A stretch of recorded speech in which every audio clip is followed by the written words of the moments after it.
Are cloud certifications a massive waste of time? I'm Luke at Cloud Consultant. I've been a cloud consultant for a couple of years now, and this is my professional opinion on whether you really need a certification or not. So, first thing first, we have to understand the three levels of certifications. So, first of all, we have fundamentals. This essentially just proves that you understand what the cloud is.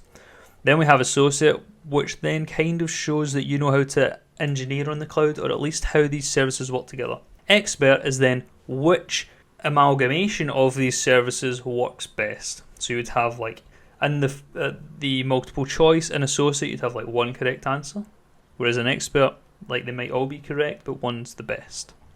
That's why you really need real world experience. For expert, you really need to revise. For associate and fundamentals, you just kind of need to know the services and what the cloud is. So, with that said, let's think, why would they matter? So, first things first is they give you an undeniable baseline knowledge. And when I say undeniable, I mean it because you have a certification for it. You have the knowledge enough to pass, which means if a recruiter comes across your CV and you have, say, the Azure Admin Associate, you just got it, they know that you know enough to pass. Whereas on your CV you can say, oh, I've done this in Azure, I've done that in Azure. Did you? Probably, maybe, maybe not. Whereas if you have the certification, you've definitely done it. So it shows that baseline knowledge and it shows that baseline time commitment. So just imagine that's a clock or a stopwatch or something. Because you, for instance, for fundamentals, you might have just dedicated a day's work. For instance, I have a Pass AZ 990 minutes video. You could study that video, write some notes, take about 3 hours and pass Azure Fundamentals tomorrow. So it just shows that baseline understanding. Whereas for associate, like that could take you a few weeks, maybe even a couple of months, depending on how much time you've got. Whereas expert, that would take a few months to honestly like a year, maybe 2, depending on how much experience you're getting in the real world and how much revision you're actually putting into it. Next up is that some companies actually require it for promotions, or at least to strengthen that promotion.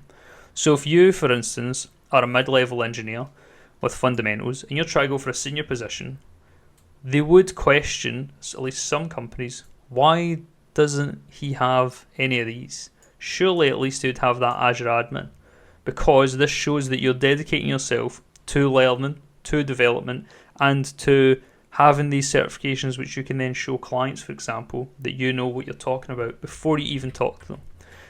Which is that, again, this baseline knowledge, it's just proof. So we'll write proof here. It's proof that you know your stuff, essentially. And finally, the why would be confidence. Self-confidence. So for instance, with me, I got my AWS Solutions Architect Associate.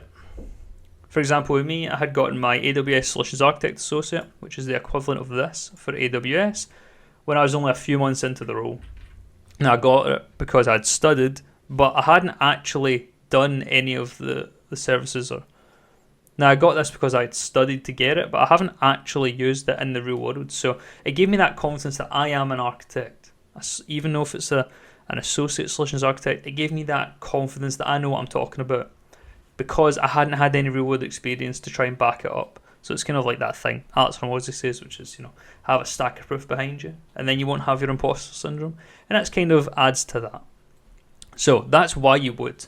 But let's think, why wouldn't you? So is there a case for not getting certifications? Say you couldn't afford them. That's some dodgy writing. But I've worked with leads and seniors who don't have any of these certifications because they've just been so busy with clients, or they've already come in as a senior because they've got this experience and that experience. So you don't actually need it to get promoted. It depends on the culture of your company. Next is that I don't remember anything really from my Solutions Architect Associate. I studied it, got it, just so that I had it, gave me a bit of confidence as a short term. I was then able to go into the next client, which is an AWS migration with confidence, but I only use a couple of the services that I learned, so the rest of it I've forgotten about. So in that sense, if it's an old cert, it doesn't really matter. So really, all that matters is real world impact. We'll get on to jobs as well in a second, because I'm sure you'll want to know about that. Jobs/money. But real world impact is what matters most. So if you're in a role right now as a cloud engineer and you have like free time, sure, go and do your certification. But if you have the opportunity to work on another client engagement instead, I would recommend that all day. So finally, jobs/money. Let's go have a quick look at LinkedIn. I've scrolled all the way down here and I've clicked through them all. This is the first one, so we've went through 15th one down. Says it would be beneficial if you have any Azure certifications, but key skills and stuff doesn't ask for them at all. This cloud engineer one, I'll just show you just for example, doesn't say anything about certification that you need. None here again, and none here in like this one either. As you can see, in the real world, you don't really need certifications. All they do is they establish this baseline. They give proof that you have a baseline knowledge, and they might give you proof such that you can have confidence in yourself. And so, if you don't have any cloud engineering experience, definitely go get one. Ideally, try and get like the Azure Admin Associate, because that actually proves that you know what you're talking about. Fundamentals just proves that you're interested. So anyway, yes, they matter, but caveat. Hope you enjoyed. Any questions, comments, queries, let me know below. Till next time, I'll see you later.